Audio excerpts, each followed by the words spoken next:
안녕하세요. 구독자 여러분 반갑습니다. 주식톡입니다. 두산중공업 이전 10%대 급락을 2일 만에 좀 빠르게 회복하는 모습입니다. 바닥권에서 마지막 발악이다 이런 표현을 드렸었는데 어느 정도 맞는 이런 표현인 듯 싶습니다. 다시 패턴대로 상승 기조를 이어가고 있습니다. 아직은 추세를 완전히 돌렸다라고 볼 수는 없겠지만 다시 제자리 근처로 돌아왔다는 게 좀 의의를 들 수 있겠고, 앞으로 조금씩이라도 좋으니 꾸준한 상승 흐름 이어가길 기다려 보겠습니다. 금일은 유증 관련 공시 체크를 해보고 전체적인 흐름 살펴보도록 하겠습니다.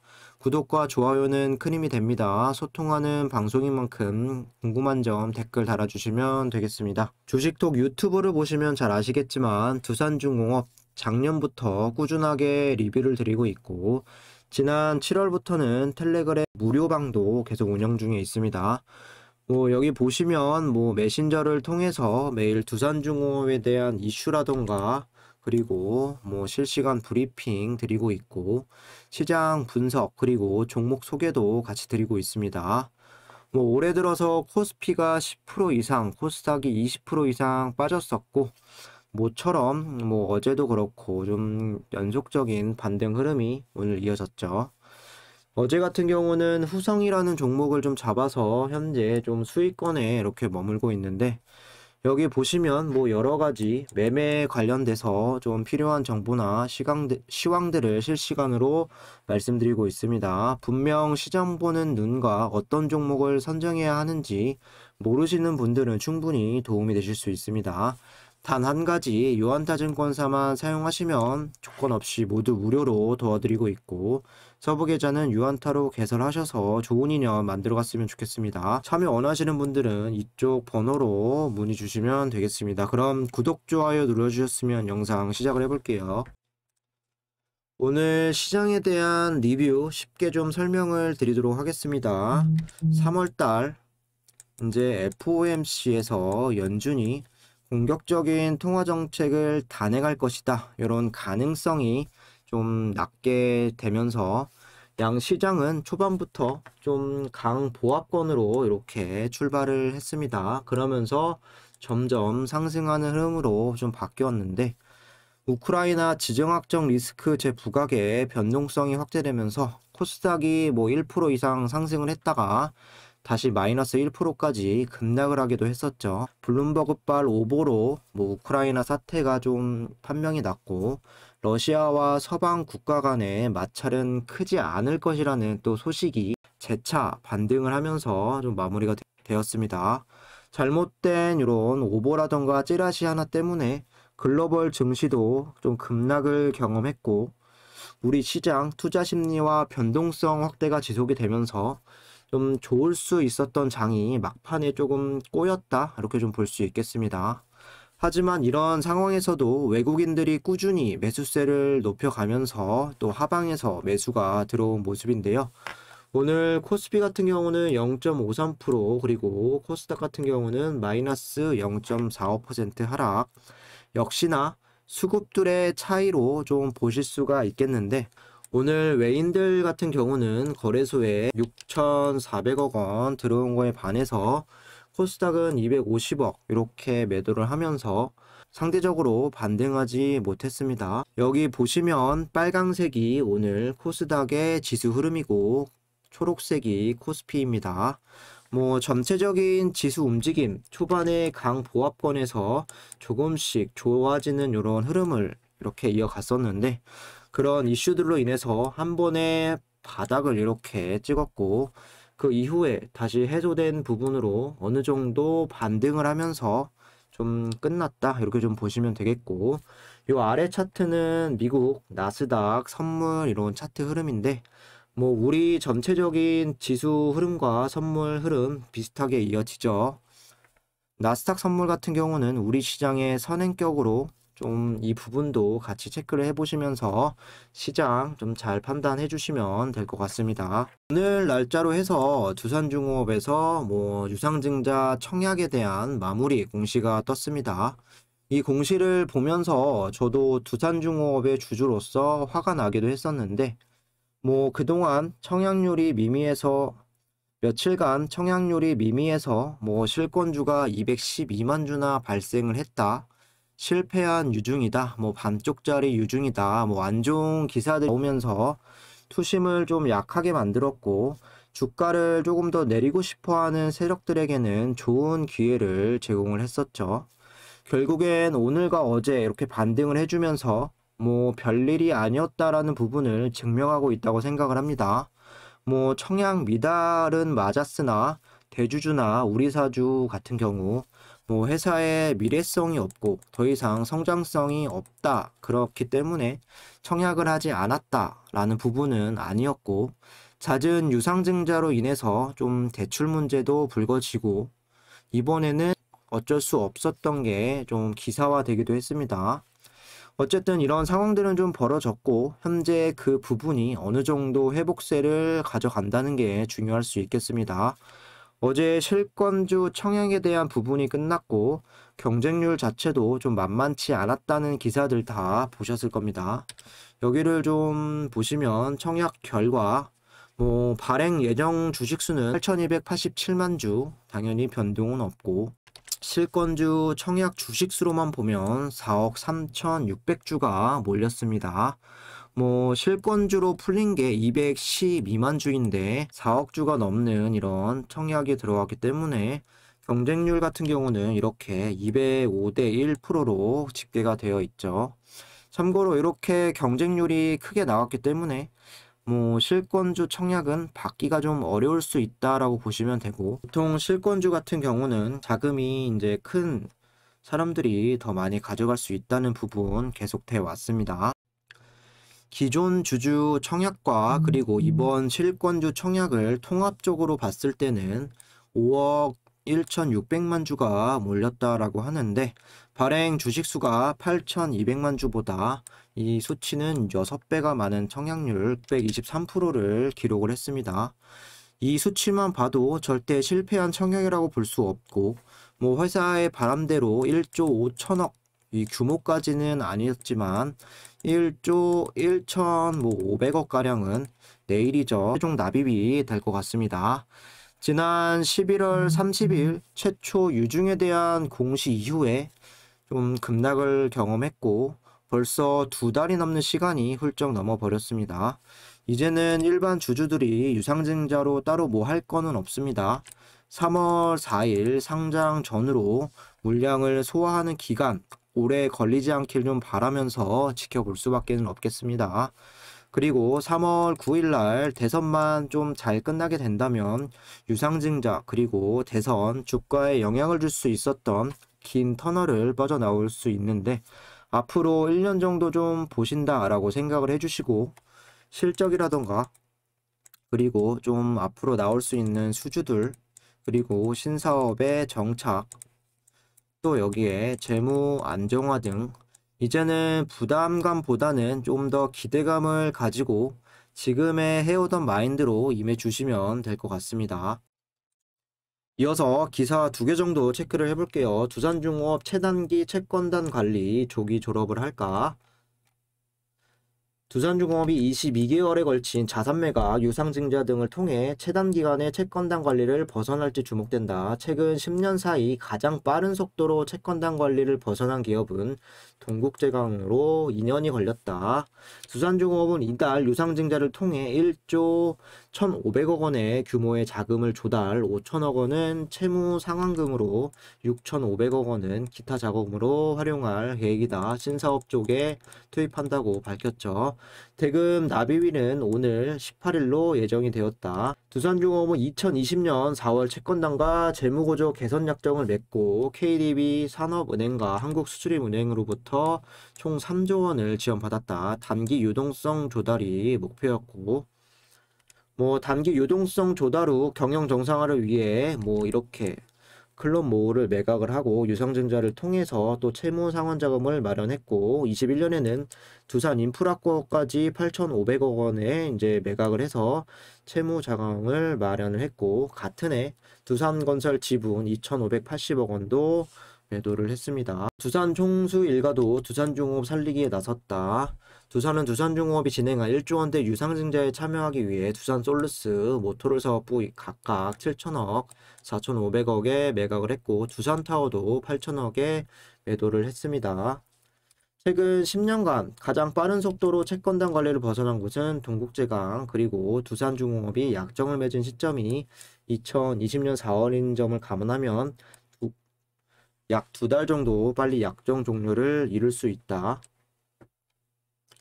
단순히 채무상만 한다고 해서 그 시점에 약정이 종료되는 것은 아니다. 지속가능한 재무 건전성을 기반으로 입증을 받아야 하는데 최근 두산중공업의 실적 지표는 긍정적이다. 지난해 연결 영업이익 8,900억 원으로 흑자 전환에 성공했고 매출액은 22% 늘어난 11조 8천억이다. 당기 순이익은 6,400억으로 흑자 전환에 성공했고 두산중공업이 당기 순이익 흑자로 돌아선 것은 2013년 순이익 187억 원 이후 8년 만에 이렇게 흑자로 전환되었다라고 나와 있습니다. 정리를 해보면 채권단 관리를 빠르면 이번 상반기 안에는 좀 진행을 할 수 있게 되었고 재무적으로도 다시 안정화를 찾을 수 있는 시점이 다가오고 있습니다.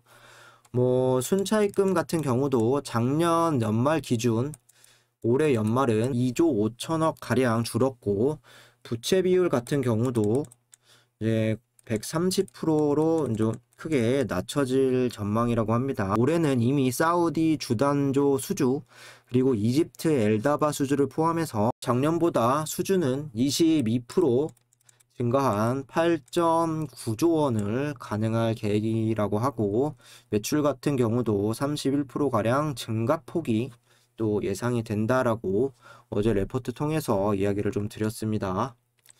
이어서 보시면 폴란드 원전 수주전 판세 미국 1강 한국 프랑스가 2중으로 현지 정부 미국 제한 기대 미국 웨스팅하우스 SMR 주요 한수원 가격 경쟁력 앞세워 뒷심 주목 EDF 사업비 지원 각자 다른 전략으로 폴란드 원전 수주를 따내기 위해서 열심히 좀 노력을 하고 있습니다.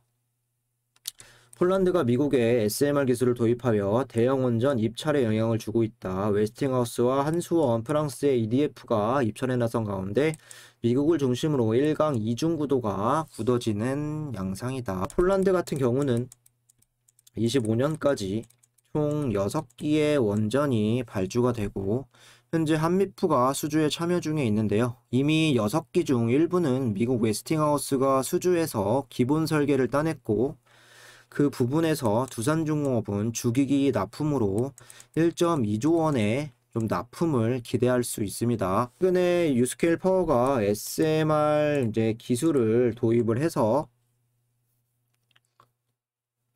폴란드 진출까지 좀 이뤄내면서 나머지 원전 수주도 따내길 바라고 있는데요. 아직 정해진 건 없지만 미국이 1강 그리고 한국과 프랑스가 2중으로 굳어지는 양상이라고 합니다.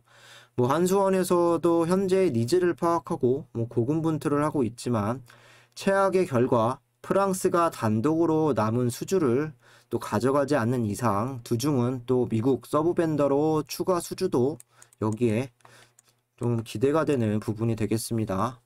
어쨌든 불과 1년 전만 하더라도 국내 탈원전 기조 아래서 원전 수출 그리고 이렇게까지 진전이 될 거라는 부분은 꿈도 못 꿨지만 미국과 협력도 하고 올해는 원전 다시 수면 위로 올라갔기 때문에 수주는 어떤 식으로든 좀 나아질 수 있다 기대를 해주시면 좋을 것 같습니다.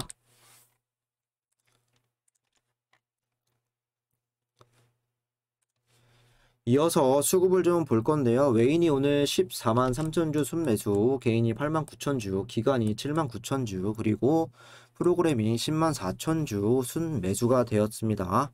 단순히 큰 개념으로만 보자면 외국인과 개인, 기관, 외인을 제외하면 들어온 수급은 없었습니다. 오늘 같은 경우는 종가가 3% 올랐고 어제는 6% 가까이 반등을 해 주었는데 골고루 수급이 들어왔다는 점에서 오늘이 더 수급이 괜찮다고 생각을 합니다. 기간 상세를 보시면 금융투자 같은 경우는 여전히 들어올 생각은 없어 보이고 보험과 투신이 며칠 만에 순매수로 돌아섰습니다. 여기에 연기금이 오늘 38만 주 유입이 되면서 금융투자의 40만 주 이탈에 대한 대부분 또 만회해주는 그림을 그려갔습니다. 오늘 외국계 창구에서는 JP모건이라던가 메릴린치 포함을 해서 순매수가 32만 주가 이탈이 된 거에 비해서 오늘 주가는 3% 상승, 좋은 선방이었다라고 보여집니다. 외인이 이렇게 3일 연속 좀 들어와 주면서 일단은 중심을 잡아주고 있는데, 사실 언제 다시 크게 나가도 이상하지 않을 수급들이기 때문에 연기금을 필두로 기관에서 좀 다양한 수급처들에서 이렇게 유입이 되는 게 좋을 수 있습니다. 물론 기타 법인 그리고 프로그램 매수도 상당히 중요하겠죠. 공매도 보시면 어제 비율보다 한 2배 가까이 좀 내려왔습니다. 하지만 수량으로 보면 크게 줄지는 않았는데 60만 주로 봤을 때 비교적 최근 들어서는 작은 수치로 보이지만 계속해서 이 정도 이상은 좀 유지될 가능성은 높다라고 생각을 합니다. 3월 4일까지 좀 공매도를 좀 조절하면서 일정 부분을 맞춰놓고 상장된 이후에 또 그 물량을 상환하는 방향으로 가지 않을까 보고 있고, 이를 뒷받침할 수 있는 이유로 1월 중순부터는 또 대차장고와 잔고 금액을 1조 4천억 이상까지 굉장히 최고치로 좀 늘려놓고 최근에는 일단 줄여가는 모습인데요. 상환이나 체결량도 최근에는 좀 많이 해주고 있고 적절히 좀 컨트롤을 하면서 주가를 만들어 간다고 생각이 됩니다. 계속해서 공매를 많이 치고 잔고 대차를 늘려 나가면서 주가를 계속 하락만 시킨다면 개인들은 버틸 수가 없겠죠. 그렇기 때문에 어느 정도 지금은 컨트롤을 하면서 좀 유지를 하고 있다라고 보시면 되겠습니다. 이 정도로 수급은 체크를 하고 마지막으로 좀 차트 흐름 보도록 하겠습니다.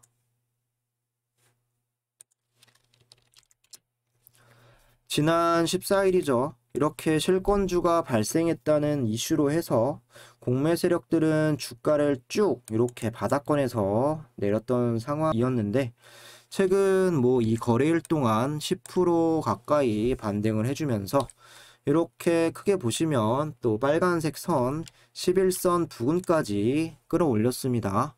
오늘 중간에 러시아 관련 오보만 없었다면 17,000원 위에서 좀 안정적으로 마무리할 수도 있었는데 살짝 아쉬운 부분도 존재하긴 합니다. 어제에 이어서 큰 거래량을 동반하지 않았음에도 좀 반등 추세를 이어간 건 긍정적인 부분으로 볼 수가 있겠고, 좀 전체적으로 봤을 때 18,000원 구간에서 이렇게 크게 음봉을 맞았을 당시에 바로 강한 양봉세가 또 이어지면 상승 기조로 어느 정도는 좀 끌고 가는 이런 흐름들을 보여주었습니다. 일단은 이번에도 강한 끌어내림 이후에 어제 이렇게 강하게 양봉을 보여줬고, 이번에도 이런 패턴대로 좀 움직이는 모습이죠. 내일 17,300원 위까지만 좀 돌려놓을 수 있다면 단기적으로 일단 바닥은 잡았다라고 볼 수가 있을 것 같고, 다시 박스권 17,000원에서 18,000원 요 구간에서 움직여주는 게 1차적으로 필요하겠습니다.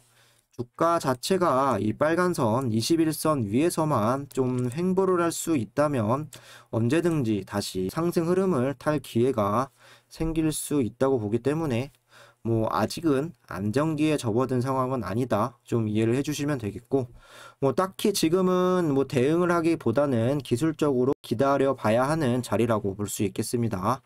추매 같은 경우도 지난 급락이 나온 자리에서 하셨던 분들은 현재 결과 좀 반등으로 좋은 타점이라고 볼 수도 있었지만, 저 구간에서는 사실 하방으로 더 열려 있을 거래량도 공반이 되었고 가능성도 있었기 때문에 쉽게 들어갈 수 있는 자리는 아니었습니다.